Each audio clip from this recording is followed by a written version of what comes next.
오늘 우리에게 주시는 하나님 말씀은 갈라디아서 5장 1절에서 10절 말씀입니다. 갈라디아서 5장 1절에서 10절 말씀 한 절씩 교독하시겠습니다. 그리스도께서 우리를 자유롭게 하려고 자유를 주셨으니 그러므로 굳건하게 서서 다시는 종의 멍에를 매지 말라. 나 바울은 너희에게 말하노니 너희가 만일 할례를 받으면 그리스도께서 너희에게 아무 유익이 없으리라. 내가 할례를 받는 각 사람에게 다시 증언하노니 그는 율법 전체를 행할 의무를 가진 자라. 율법 안에서 의롭다함을 얻으려 하는 너희는 그리스도에게서 끊어지고 은혜에서 떨어진 자로다. 우리가 성령으로 믿음을 따라 의의 소망을 기다리노니 그리스도 예수 안에서는 할례나 무할례나 효력이 없으되 사랑으로서 역사는 믿음뿐이니라. 너희가 다름질을 잘 하더니 누가 너희를 막아 진리를 순종하지 못하게 하더냐. 그 권면은 너희를 부르신 이에게서 난 것이 아니니라. 적은 누룩이 온 땅에 퍼지느니라. 나는 너희가 아무 다른 마음을 품지 아니할 줄을 주 안에서 확신하노라. 그러나 너희를 요동하게 하는 자는 누구든지 심판을 받으리라. 아멘. 오늘 함께 나눌 말씀의 제목은 참된 신앙인의 자세입니다. 참된 신앙인의 자세. 여러분, 빛은 무슨 색깔일까요? 네, 노란색일까요? 하얀색일까요? 빛은 기본적으로 아시다시피 3원색으로 구성되어 있습니다. 빨강, 초록, 그리고 파랑입니다. 그런데 그게 다가 아니죠. 프리즘이라는 기구를 통해 빛을 통과시키면 빛이 분산되면서 무지갯빛의 여러 가지 색깔들을 보게 됩니다. 그래서 여러 빛의 그 분포들을 그 스펙트럼이라고 하는데, 제가 지금 과학 이야기를 드리려고 하는 것이 아니고 빛이 다양성을 가지고 있듯이 우리의 신앙도 다양성을 가지고 있다라는 것을 말씀드리려고 했습니다. 그런데 여기서 다양성이라 함은 부정적인 의미로 제가 말씀드렸습니다. 같은 한 줄기의 빛으로 보여도 그게 여러 색을 품고 있듯이 우리 신앙인들도 같은 스펙트럼을 같은 색을 가지면 참 좋겠지만 아쉽게도 그렇게 되기가 힘들더라라는 것입니다. 오랫동안 신앙생활하면 그런 부분들이 점점 색깔이 맞춰져 가면서 그렇게 하나가 되면 참 좋겠는데 어떤 경우에는 너무 각각 다른 선명한 색을 갖고 있는 그런 경우들도 있다라는 것이죠. 본문의 갈라디아 교회 교인들이 그렇습니다. 변하지 않는 하나님의 말씀, 즉 진리 안에서 진정한 하나가 되어야 하는데 바울이 가리키는 그 방향과 너무 다른 모습을 하고 있습니다. 그래서 바울이 이를 바로잡기 위해서 또 바른 진리, 바른 복음을 위해서 이 편지를 쓴 건데요. 이 말씀 속에서 우리는 한 복음 안에서 오직 한 분 예수 그리스도를 통해 또 하나의 길을 또 한 마음으로 가야 함을 배울 수 있는 것 같습니다.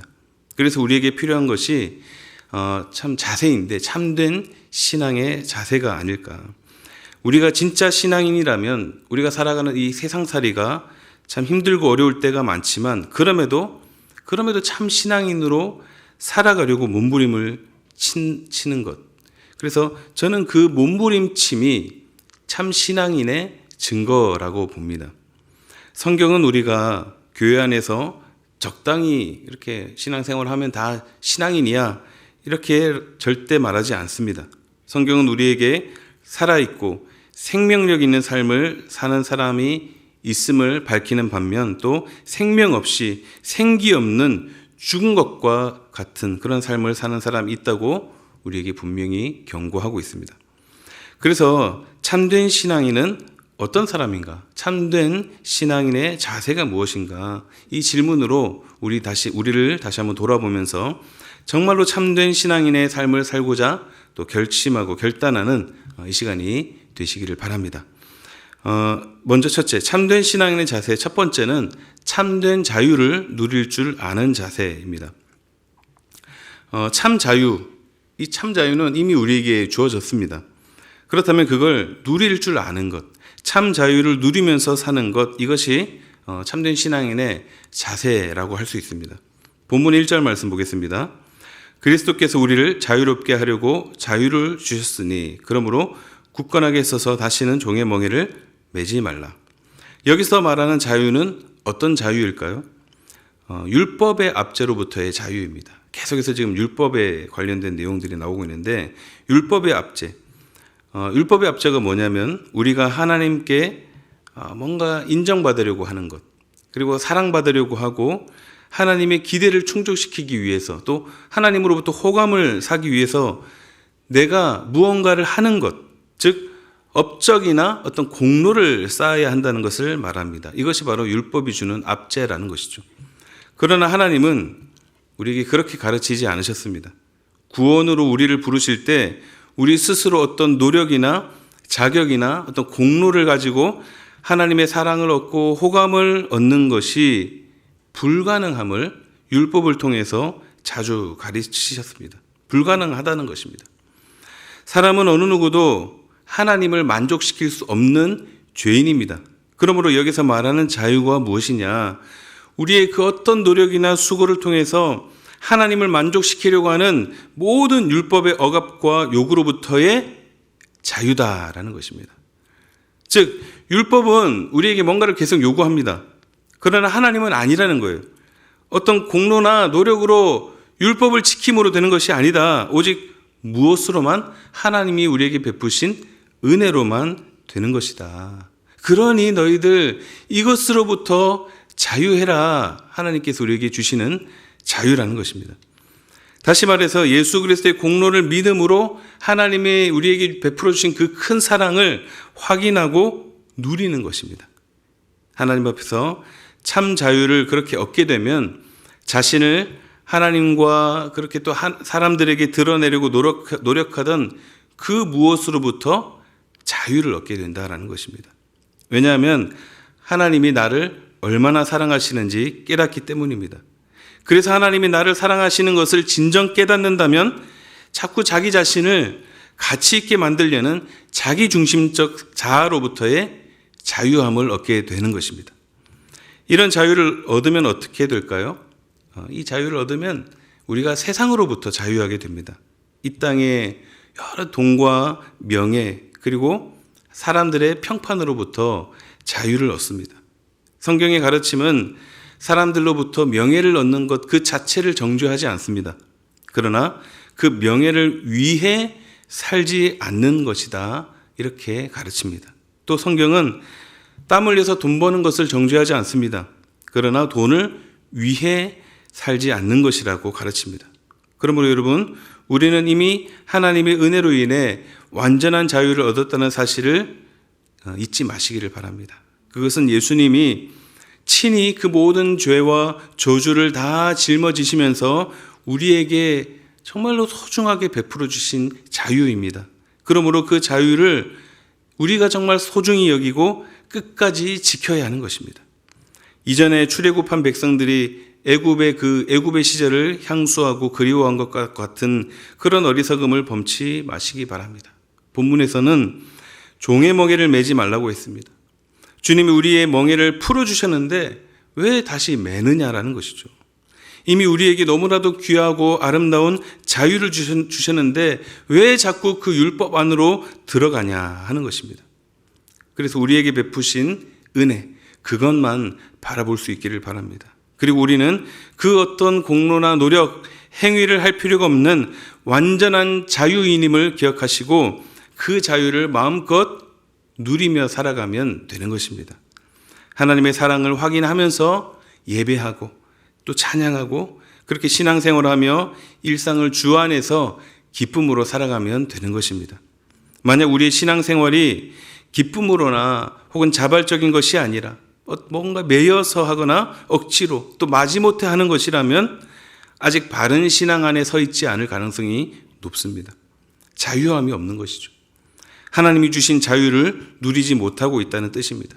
나는 분명 예수를 잘 믿는다고 생각하면서도 뭔가 신앙 그 자체에 그 생활에 매여 있고 억지로 또 마지못해 하는 것이 있다면 주 안에서 진정한 자유가 있는지 우리 스스로를 다시 한번 확인해 볼 필요가 있습니다. 그래서 바른 신앙은 우리에게 참된 자유를 가져다 주고 그 자유는 우리가 자원함으로 또 기쁨으로 하나님을 섬기고 예배와 기도 그리고 봉사, 섬김을 할 수 있도록 합니다. 그러므로 이 참 자유를 누림으로 참 신앙인으로 서시는 저와 여러분이 되시기를 주님의 이름으로 축복합니다. 참된 신앙인의 자세 두 번째는 포기하지 않고 끝까지 다름질하는 자세입니다. 다름질이죠.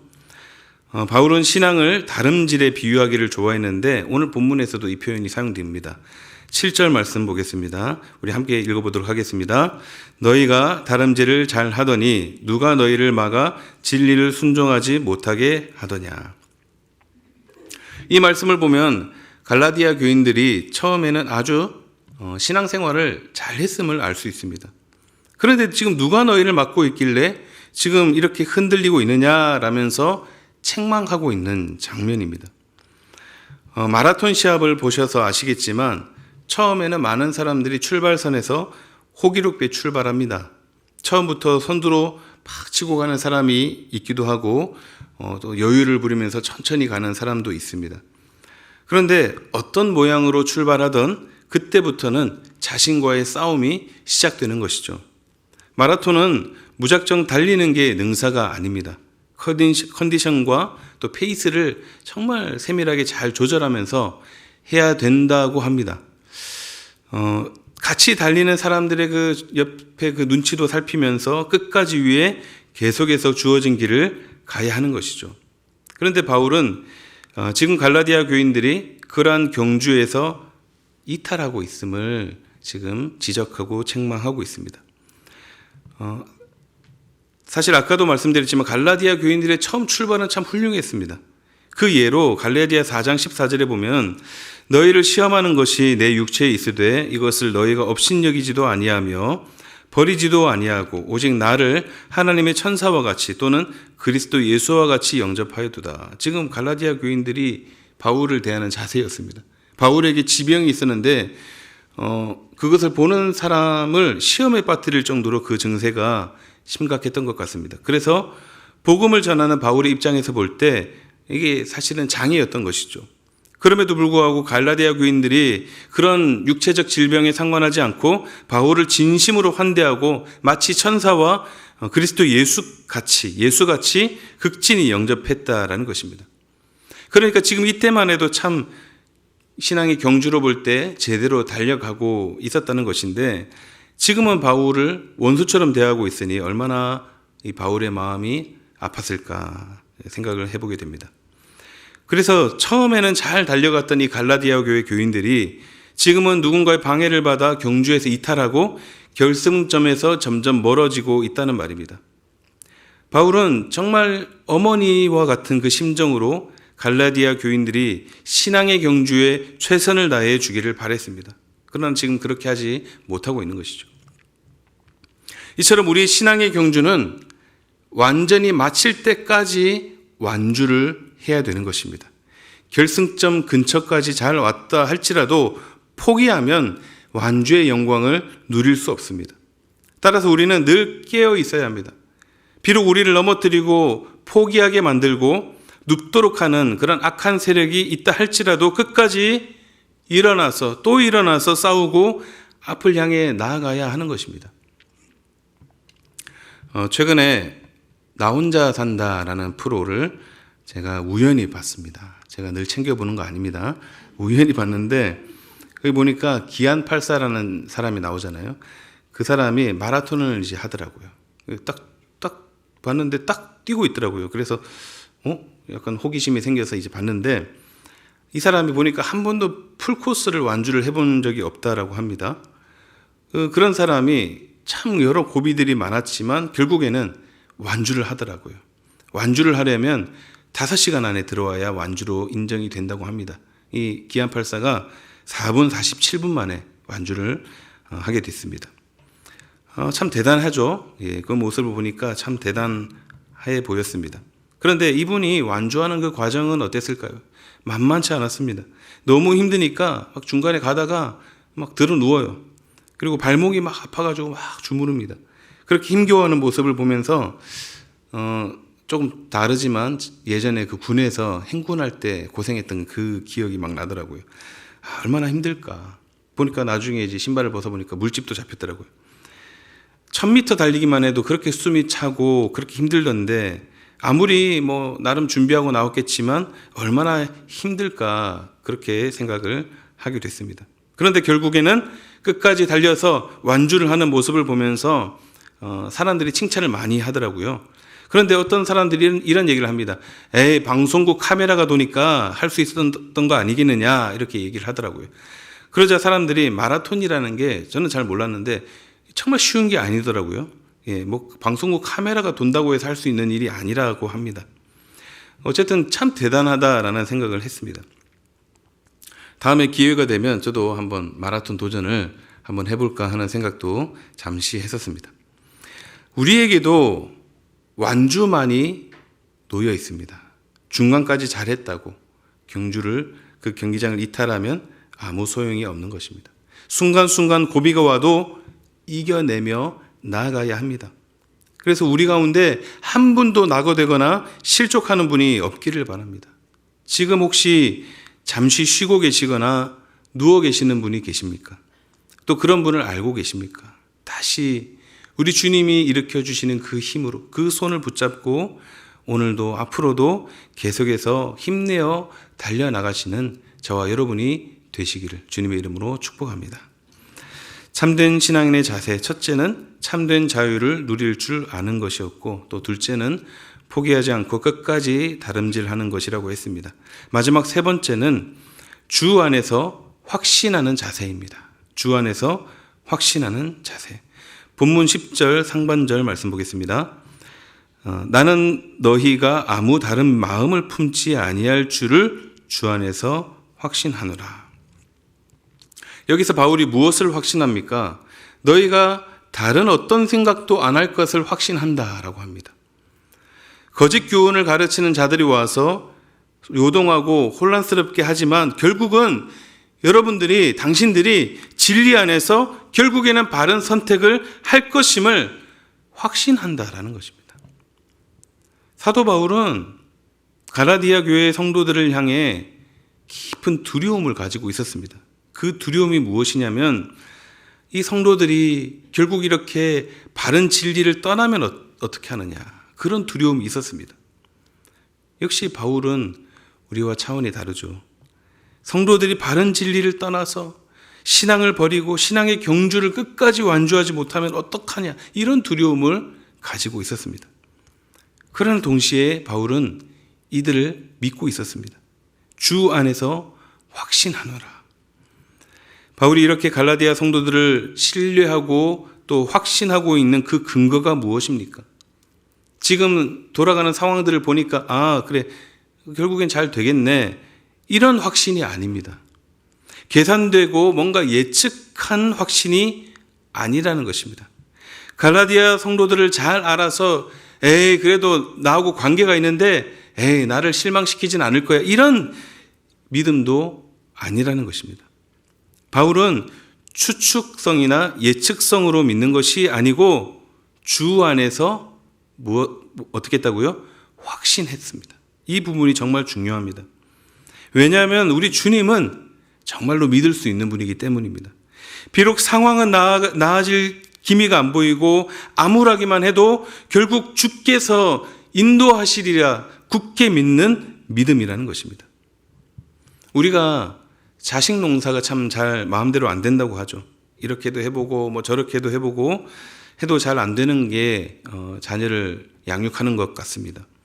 최근 삼공부 시간에도 이제 어머니들이 앉아 계시는데 자녀의 신앙교육을 잘 못 시킨 것 같다라고 하면서 후회하시는 그런 모습들을 보기도 했는데, 우리가 보통 대화할 때 자녀를 어떻게 해야 될지 모릅니다, 어떻게 해야 될까요? 하면은 보통 이렇게 말을 합니다. 자녀를 그냥 믿어주십시오, 이런 말을 하죠. 그러면 부모가 말합니다. 앞길이 지금 이렇게 하면 앞날이 뻔히 보이는데 그걸 어떻게 믿어주냐라고 합니다. 그러면 여러분 무엇이라고 답하겠습니까? 삼자의 입장에서는 뭐 그런 말 해주기가 쉽죠.